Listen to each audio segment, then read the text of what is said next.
Welcome back to the Restaurant Growth Show podcast. With us today is Jim Taylor, founder and CEO at Benchmark 60, an innovative leader in restaurant productivity and staff management. The International Hospitality Institute recently recognized Jim as one of the global top 100 social media influencers in hospitality for 2024. He's also the voice behind the Turning the Table podcast, focusing on staff-centric solutions for restaurants. He's on a mission to redefine the industry as a desirable career destination, aiming to simplify business models to improve retention and reduce financial stress. Jim, welcome to the show. How are you doing today?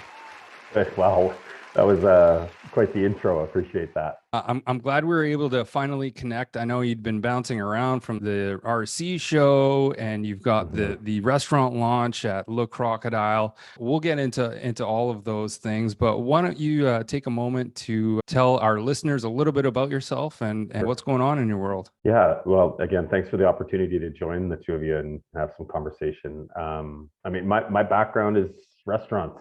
Like a lot of, I'm sure, the listeners and you guys as well.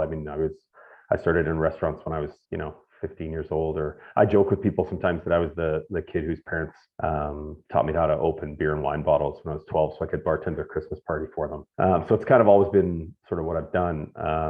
And had a really good operations career in the corporate hospitality world. And for some strange reason, decided mid-pandemic in 2020 to leave the corporate world, branch out on my own, and try and make an impact and make a difference in the industry. So it's kind of where we're at now, trying to do that for as many as possible. That's fantastic. So, Jim, listen, my script here says you're fresh out of the RC show, but obviously there were some delays going on, so we couldn't connect at that point. But I mean, the Restaurant Canada show in Toronto was recent. Yeah.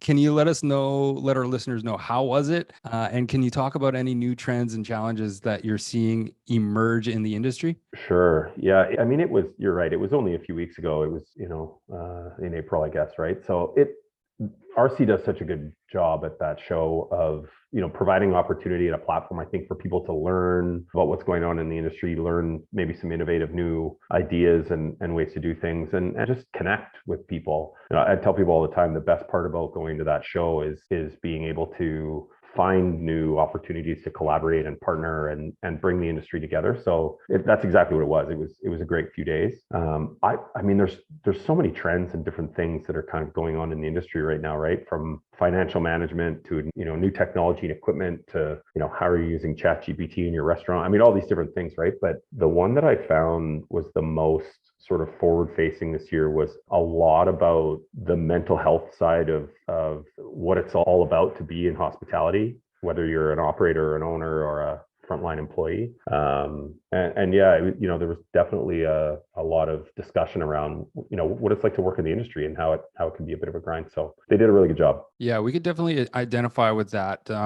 We have Jason E. Brooks, who's on the show on a regular basis. The book that he wrote was Every Leader Needs Followers, and it's about redefining training and management in hospitality. And he's just got such a great voice. And I think right now is just the most perfect time that these conversations need to be had. It's a high stress, high energy type of job, and people need to take care of themselves emotionally, mentally, physically, and the demands that a busy kitchen can add to someone's life is can be damaging. So the mentality is definitely prevalent for sure. Well, and as you guys know, as well as anyone, the business model is just becoming more complex and more complicated, which just adds to it, right? It's, not only is an operator having to worry about service and employee well-being and, customer service and that kind of thing, but now they have to figure out what's going on with the model because it's changing so quickly. So it's an interesting time for sure. Every single day is interesting on our side of things, and just listening and really appreciating all of the challenges at store level and front of house, back of house. Yeah, these models can be fractured and misunderstood, and it's just a challenge on a day-to-day basis to make sense of what's happening now and then what's coming down the pipeline. Jim, you were speaking on a panel, I believe, at the RC show. What was the panel about? Yeah, I had a couple opportunities this year actually to do some speaking. One of them was talking about responsible financial management in hospitality, and everything from how are you supposed to go about getting funding to start a new business to how do you manage cash flow in terms of purchasing new equipment and paying people what they're worth, the whole gamut. So that was a good discussion. And then the second one was actually mental health for entrepreneurs in hospitality. And that one, as we were just discussing, was not only did it sort of hit close to home, but it definitely is a big, really important topic. So yeah, Yeah, that's good. great. I've been very lucky the last few years to have opportunities to speak at the show. Yeah, Oh, that's fantastic. yeah, that's Um, very interesting. I think that in general, entrepreneurs have challenges, and restaurateurs, they have some specific situations that are definitely not easy to handle. So I can only imagine the topics. So feel free to share. Well, the mental health for entrepreneurship thing, or for entrepreneurs, it was interesting because there were people came to listen to that conversation that were restaurant operators, that were food truck operators, that were caterers, that were consultants, that were, people who were thinking about getting into it, but there were also people that had, were 4 or 5 years in and going, how do I deal with this? So it was probably the most real and sort of raw conversation, and they fired some interesting questions at us about, what do you do when you're an entrepreneur, and if you stop, it stops, but I have a family at home, and how am I supposed to work through that? So yeah, it was a lot different than some of the different, panel opinion sharing kind of conversations. It was a really open discussion. It was really powerful. It was good. some real conversations that a lot of people are facing. So I mean, that's a good segue into my next question here. In one of your recent posts, you highlighted 4 key points for running a successful restaurant: increasing guest count for sales, boosting guest spend for profit, enhancing productivity for lower labor costs, and improving workload for better retention. Could you dive into these a little bit? Yeah, sure. Is there one you want me to start with, or should I just jump in head first? Why don't we talk a little bit more about increasing guest count for sales? Sure. Yeah, I think, and I guess I could have said this before I asked you that question, but I'm just such a firm believer that if you want to improve results, you have to focus on the action and the things that are going to generate results, right? And I think as an industry, I mean, I was guilty of this as in my sort of early management years, I was guilty of doing this. Then I was also guilty as a executive leader in an organization of expecting it. But I think our industry is guilty of it's just a grind, right? The approach is work harder, cut harder, grind harder, burn yourself out, do whatever it takes to try to hit a certain result, whether that's sales or profit or labor costs or whatever it might be. So we always just encourage people to, if you want to generate sales, you could incrementally maybe 5-10% increase your average customer spend, for example, but that's not doing a lot to your top line sales. If you can serve 1, 2, 3, 5 more groups of people a day, it just makes such a bigger impact, right? So we always encourage, if you want to generate more sales, focus on guest count first. The profitability side of things, I mean,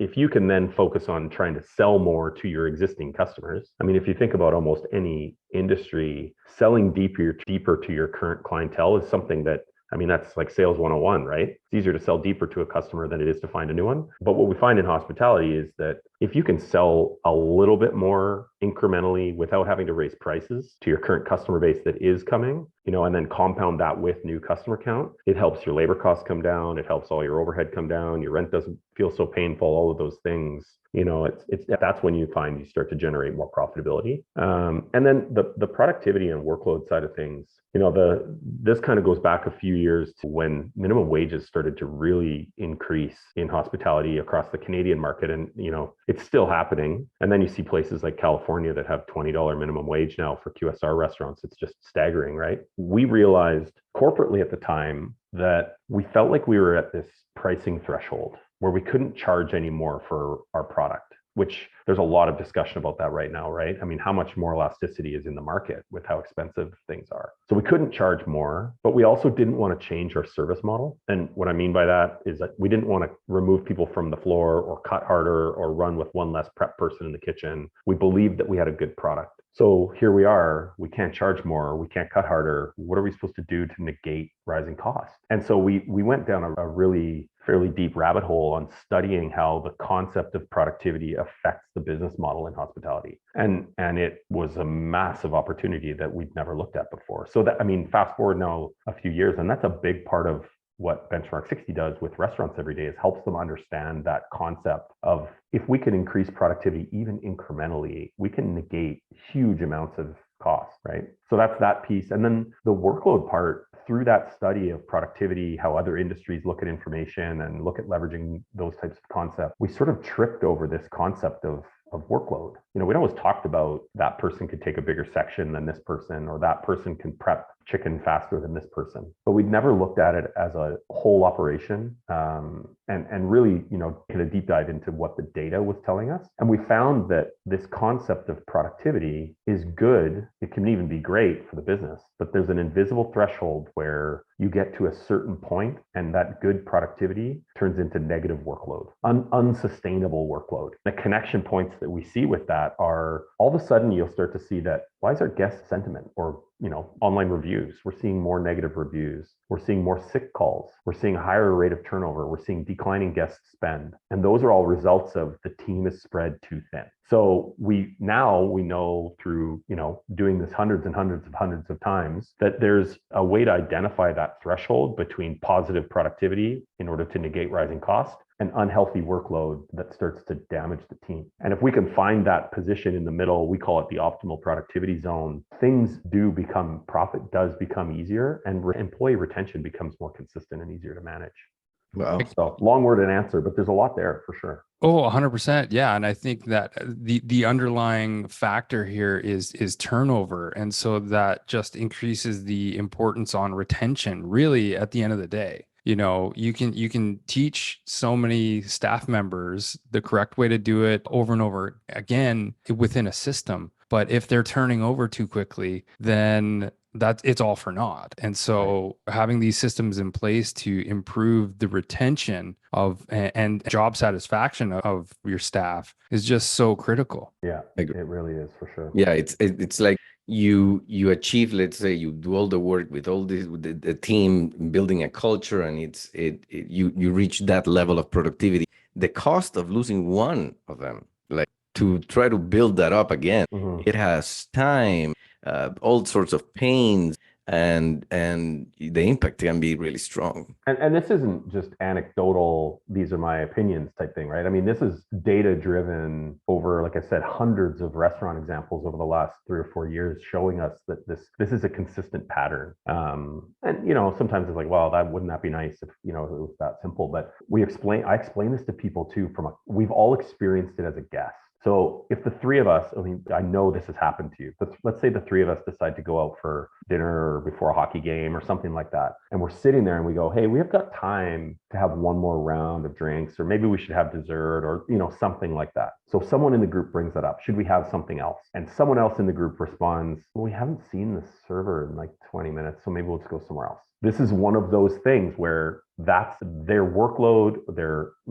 availability to sell something is negatively impacting the guest experience to a point where they're actually spending less than they want to, because there's just nobody there to sell them something. I mean, it happens. We've all experienced it. And so we see that in the data all the time. Yeah, that makes a lot of sense. I just wanted to quickly mention the culture within the industry. It reminds me of hustle culture in tech that was shunned, 10 years ago, where it was grind harder, keep going. And now I think a light is being shined on the restaurant industry, and it is a hustle culture, just like you were saying, chop harder, work harder, cover more tables, etc. That had become really unacceptable in the tech industry, and rightfully so for restaurants as well. Yeah, and it's going to take a long time in restaurants because it is a small margins business. It is, there's a lot of complexity and moving parts there. There's a lot of tradition, there's a lot of history in hospitality, going back thousands of years, right? So it'll take us a while, but I'm on a bit of a mission to help the industry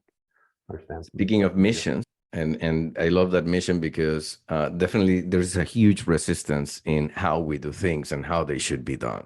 But, Jim, you've been vocal about your mission to help the industry rethink labor costs. Yeah. And so could you give us a rundown of on what that looks like, and Sure. maybe some straightforward moves restaurants can make to get smarter about managing their staff expenses? First and foremost, I don't want to ever try to make it sound like the cost of labor isn't significant, that the cost of labor can be hard to manage. I mean, you hear companies all the time going like, we just need to make payroll, right? I mean, it's a real thing. I think, the shift that there's opportunity to sort of have happen is to look at the well-being of the employee, the consistency of the model, the customer experience before we look at labor cost as a percentage of revenue, but also to understand how they're connected. Because that was the big learning for me going back a few years. We looked at things like sales per labor hour in the restaurant, for example, and we looked at labor cost percentage. We didn't look at how they interacted together. We didn't look at the impact that one of them had on the other. And then we started looking at covers per labor hour for the front of house of the restaurant, and it changed everything. I tell people this all the time: covers per labor hour, figuring out how many covers does my restaurant serve on average per 1 hour worked. That concept, it's a metric of productivity. It changed my entire career after 20 years of running restaurants the same way. Because if I know how many covers per labor hour my restaurant is going to serve, and we can do that consistently, it means my guest experience is more consistent than it was if things are up and down and up and down. My employees have a more consistent experience. I can protect workload, because if it goes too high, I know that that's damaging for the team. I also can understand that if covers per work hour, let's say we try to accomplish, I don't know, let's say we want to serve 5 customers per hour as an average. 6 is hard for my team. 4 is leaving money on the table. But I also know that if we can accomplish that 5 over and over and over again, labor cost is high. It's only because either my customer didn't spend as much as I expected them to, or my average wage went up because of either training or overtime. So it becomes way easier to target exactly where the challenge is. That definitely sounds like a new concept. Well, yeah, and to go to a manager in a restaurant, sorry, I'll just add this last thing. To go to a manager in a restaurant and say, rather than saying your labor cost was high, fix it. If we can go to a manager and say your labor cost was high because average guest check was low, can we work on training our people to sell more? And if we can go one step further than that and say your average guest spend on Friday between 5 and 8 is trending down, let's work on that. That's powerful. That makes so much more sense than get better, right? Get better, work harder, cut harder. It does. Yeah. Right? It's like that mentality is just out the window. Forget it. Like, Mhm. give me something to work with. If I'm not meeting the expectations or I'm underperforming, what can I do specifically to get better? Right. Not just go out and work harder. Forget that. So imagine how powerful that gets when you go, average guest check is declining between 5 and 8 on Fridays. Let's focus on specifically the team that works between 5 and 8 on Fridays. Average wage is climbing on Tuesday between noon and 4 because of whatever. Let's focus on that day. So now we have this lever to pull, we have this lever to pull, and we're losing a little bit in productivity on Sundays. Now we can focus on Tuesday at lunch, Friday at dinner, and Sunday, and we'll fix the problem. Love it. Specific, measurable goals. Exactly. I love it. And That's great. the power of KPIs and measuring, right? Right. So I mean, there's just almost endless opportunity there, right? We were actually talking to a restaurant group a few weeks ago that really wanted to get into some of this stuff. And I mean, not everybody has time to really get into it, but we were getting down to the point where we could tell them what position, what hour, what day of the week, and what location was causing their whole company to see a spike in labor costs, really getting detailed on it. And again, not everyone in our industry has the opportunity to do that. But if you can even just dip your toe in the water, it's going to make a big difference. Analytics of restaurants, right? It's like, it's what happened to baseball, right? We're looking at every single movement and measuring it. That's great. Okay. So data, we are a technology company, a technology show, and we love data.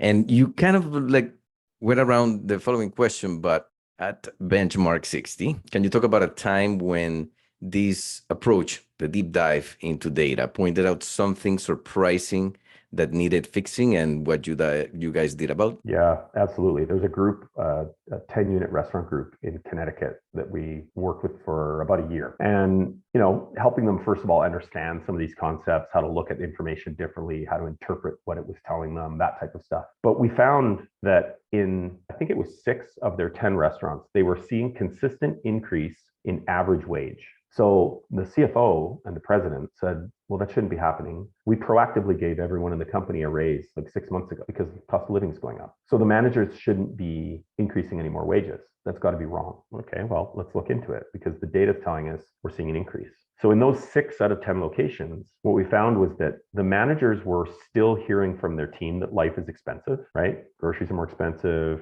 housing is more expensive, everything. So rather than going to head office and saying, I need to give this person a raise because they were told we already did that, can't do that again, they were scheduling people overtime hours to help them make more money. They were trying to help their people make more money. Well, that little bit of scheduling overtime, over 6 locations over the course of months and months and months, their company-wide average wage was climbing to the point where it was throwing their labor model out of whack, right? So that was one opportunity. That was between 6 locations. That was $250,000 a year in opportunity. That's wild. So what they ended up doing was saying, okay, we realize now we haven't given our people enough of a raise. Let's give everyone another one. And their average wage as a company actually came down, right? Because they gave everyone, maybe $1 instead of paying them time and a half or something like that. So instead of scheduling overtime shifts to help them offset their costs, it was a company-wide wage increase, and that actually dropped the overall cost. That's incredible. Same company then they were having some turnover issues and some retention issues and that kind of thing. And they're a company that genuinely cares about their people. So the president of this group said, well, I really want to do something for our team to help them feel better about coming to work, to help them, with just feeling good in general and this and that. He actually went and hired a company that would do 1 day a week of at-home cleaning and laundry service for every single employee that worked in that company. So imagine being a 21-year-old, you're a student that works a couple days in a restaurant, and now someone's going to come to your house and do your laundry for you and clean your house. Now think about what that does to employee retention, but also recruiting. If I'm 21 and someone's doing my laundry, I'm going to all my 21-year-old friends and saying, the company I work for does my laundry for me. So again, that was a big chunk of money across 10 restaurants. Well, all we did was we helped them understand how much more productive the company would have to get in order to negate that rising cost without raising prices or cutting their team harder. And they were almost able to negate the entire cost. So they added expense on purpose and were able to negate almost all of it through leveraging data and productivity in the business. Talk about thinking outside of the box. That's an incredible solution. Well, and they don't have employee staffing challenges. Everybody wants to get their laundry done, I guess. What an amazing example. I mean, we've talked about staff retention. We know that it's obviously one of the biggest challenges facing operators. Can you share some strategies that restaurants use to keep their staff around longer outside of scheduling housekeepers for 21-year-old? Well, I mean, obviously taking good care of people is important. We don't really get into the game of, we don't really get into the game of you should implement this strategy to keep your people, or you should pay your people this much, or you should give them these benefits. What we help companies do is say, okay, if you want to do, what are your ideas? Let's figure out how to make them affordable. Let's figure out how to create a business model that is sustainable, provide laundry service. Or another one that we worked on a little while ago was they wanted to provide pet insurance because they had an employee, and this is a US-based company, they had an employee that they were sick and their dog was sick at the same time. They didn't have insurance, so it's either I go to the doctor or my dog goes to the doctor. And we know how people feel about their pets, right? So they missed work because they took their dog to get help. So the company wanted to be able to prevent that from happening again. Let's provide pet insurance for our employees. And we helped them figure out how to reverse engineer what that model would look like so that they could make it sustainable. I know we're a technology podcast, and we've got a technology company, and there are solutions this and solutions that. But when it really boils down to it, a little bit of empathy, a little bit of common sense, and treating people with respect and kindness is kind of a solution in itself. Like, let's be honest, this isn't about data. This isn't about flipping some switches or plugging something in to make something work better. This is real human solutions to help run a better business. And I'm all for it. I think that's fantastic. Yeah, I think as you're speaking and sharing, I'm having an experience of what the culture of those restaurants, how it got even so solid that then the mental health gets supported because there's happier employees and a culture that it's inviting, it's appealing, and that it just makes it easier. When you go to do a job and you're happy and you see others happy, and it's just contagious, and it breeds productivity and Yes. Love it. Yeah, I couldn't agree more. I truly believe that the best retention strategy for your people is just to care. 100%. That's all the time we have for this episode. Jim, now's your time to plug away. Where can operators connect with you? What's your platform of choice? Yeah, I mean, definitely we spend a lot of time on LinkedIn, right? I mean, we share a lot of content and newsletters and that type of thing on that. We also, a couple of different podcasts. So you mentioned Turning the Table. We also have a podcast called Tableside that's on Spotify and Apple and all the places you can find it. But yeah, I mean, I encourage, I kind of have a personal belief that I'll never say no to a conversation. So happy to talk to anybody about anything to do with restaurants, I think, and just want to try and move the needle. That's amazing. Speaking of plugs, this podcast is sponsored by Dynpricing, real-time restaurant profitability. Dynpricing uses artificial intelligence to improve restaurant profitability by dynamically updating menus across digital channels like Uber Eats, DoorDash, and Grubhub. Again, that's all the time we have for this episode. Thanks again to Jim for joining us. Until next week, say goodbye, Jose. Care a lot. Goodbye. Was that care a lot? Is that what it was? Yes. Yes. We encourage everyone to care a lot. That's awesome, Jim. Thank you so much. I know things are really, really crazy on your end. I appreciate you taking the time out. Yeah, my pleasure. Yeah, we'd love to have you back on the show, and let's keep in touch. Sounds good. Thanks, man. Thank you, Jim. All right, guys. See you Good guys. to see you. Take care.